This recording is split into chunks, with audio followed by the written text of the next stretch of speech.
Today I'm going to read a book called Verdi. There you go.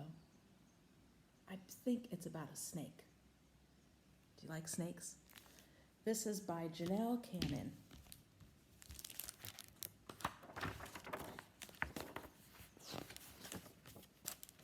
On a small tropical island, the sun rose high above the steamy jungle.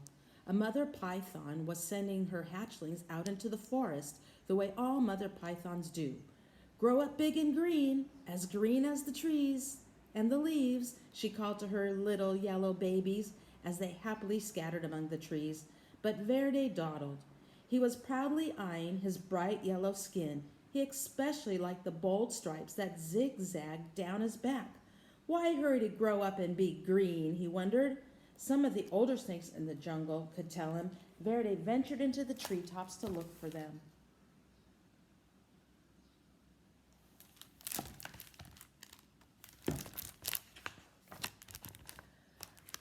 Umbles, Aggie, and Ribbon were lazing on some branches nearby. Verdi peered at their droopy green bodies. It's not polite to stare, chided Aggie. Umbles burped and groaned. It's taken nearly 4 weeks for that last lizard to digest. I surely do like to eat lizards, but lizards, they don't like me. Why don't you like lizards? Asked Verdi. Don't interrupt, Umbles grumbled. Dear me, whined Aggie. If I don't shed soon, this itchy skin will drive me bananas. Verdi tapped a tune with his tail as he waited to speak. Stop that, Verdi. It makes me nervous, Ribbon complained. Besides, you'll never grow up to be properly green, always interrupting and constantly fidgeting. Verdi couldn't imagine being in such a hurry to be like them, and he really wanted to keep his sporty stripes. Hoping to find snakes that weren't so boring, Verdi slipped away. There he is with some of his friends and brothers and sisters.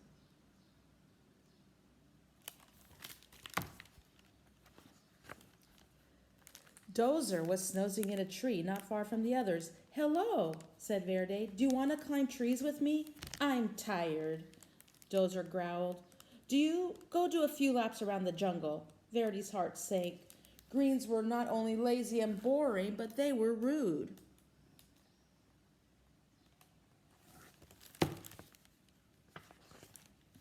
At the top of a very tall tree, Verdi gripped one branch with his tail and another with his little snake jaws. I will never be lazy, boring, or green, he thought. I will jump and climb and keep moving so fast that I will stay yellow and striped forever. Do you see him?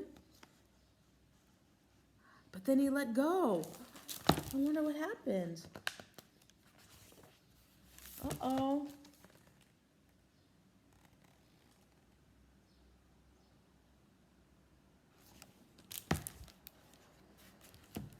From a distance, the greens watched. Oh my! Ribbon shook his head. At this rate, he'll be lucky to make it to his first molt. Aggie nodded. He's likely to put an eye out on a branch. Umbles moaned. He may never live to turn green.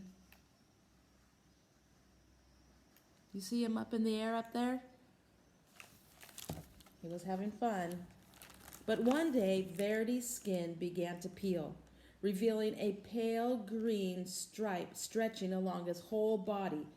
Ugh, he gasped. How can this be? I'm the speediest snake in the jungle, and I'm still turning green. He raced down to the river and grabbed up a mouthful of leaves. Can you see he's turning a little bit green? Not a lot.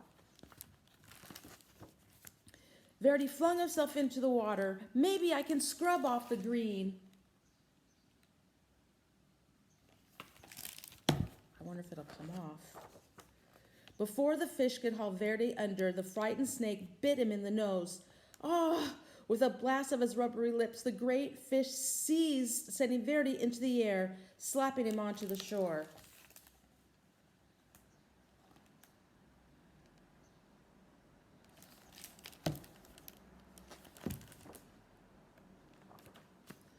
Whew, that was close, he sputtered. Every inch of his body was covered with wet, gloopy mud. Huh, kind of lumpy, kind of brown. It beats being green. There he is.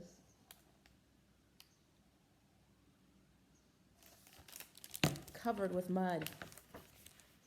But the soft brown mud dried into hard gray shell, and Verdi could barely move. Even if he budged, the mud cracked off in jagged chunks. Each piece fell away. Verdi could see that his body was even greener than before. "This is terrible," cried Verdi. He pictured himself hanging around in droopy loops, itching and complaining and worrying all day like the other green snakes.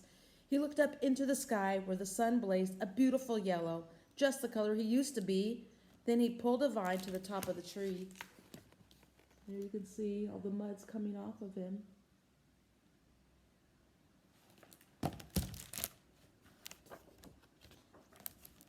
Launching himself from the treetop, Verdi started a flock of colorful birds. He became dizzy with delight, sure the bright sun and his lofty speed would turn him golden yellow again. In his joy, he forgot he would fall back to earth.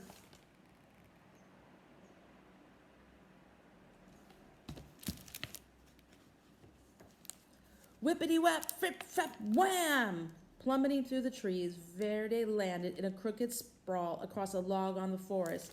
He couldn't move. "Help," he groaned.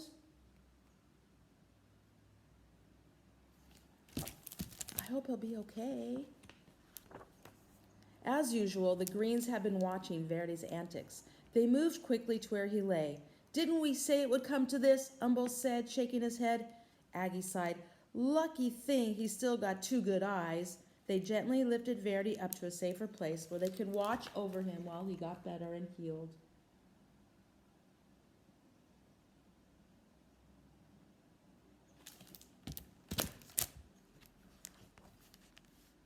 Neatly splinted to a branch, Verdi had no choice but to listen to the Greens as they gabbed. "Remember how I used to streak across the forest floor?" Ribbon asked. "Quick as lightning," answered Aggie. "And I climbed giant trees like they were nothing. They grew taller then, you know. The things I dared to run down and swallow," Umbles bragged. "Wild boar were no match for me." Verdi was astonished. "You used to run and climb and hunt giant pigs? What happened?" "Ribbon crashed just like you," Aggie replied. "I took a terrible fall and almost put out an eye. Then old Umbles here nearly choked to death. Now we all prefer a quiet life, a warm perch, a little sunshine, and an occasional good meal." The Greens rambled on about their days of glory, and Verdi settled into his branch. I guess that's where he's going to get better.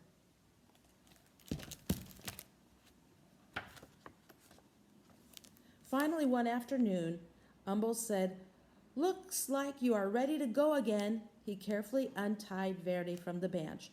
"You're welcome to come with us," said Aggie. Ribbon agreed. The three Greens slipped quickly back into the forest. Verdi wasn't ready to join them. He wasn't sure where he wanted to go, so he just stretched and stayed put until the sun went down. He listened to the forest come alive.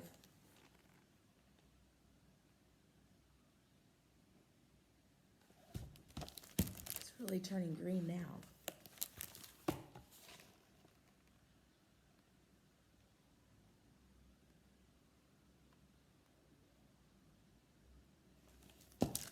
It's a very beautiful forest. Time passed. The sun and the moon took turns in the sky. Verdi marveled as the moon grew thinner every night. Then he watched patiently as it slowly grew round again. He wondered why he hadn't noticed that before. Verdi became so green that he blended perfectly with the leaves. He was so still that other creatures walked by him without even seeing him. Can you find him in there?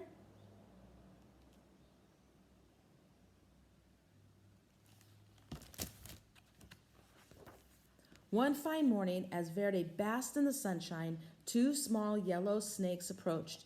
They tapped and fidgeted as they stared. "Get a load of that old green guy," one of them whispered. "Do you think he ever moves?" The other snickered. "I seriously doubt it."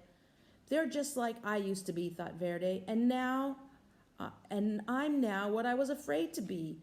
He looked at his big green body and slowly smiled. "How would you like to climb trees with me?" he asked. "With you?"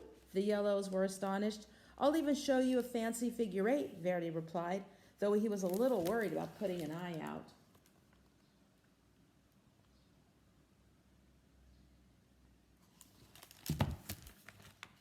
big and beautiful and green now, isn't he?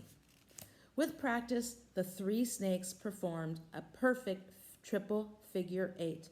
Leaping and looping with his friends, Verdi laughed. I may be big and very green, but I'm still me.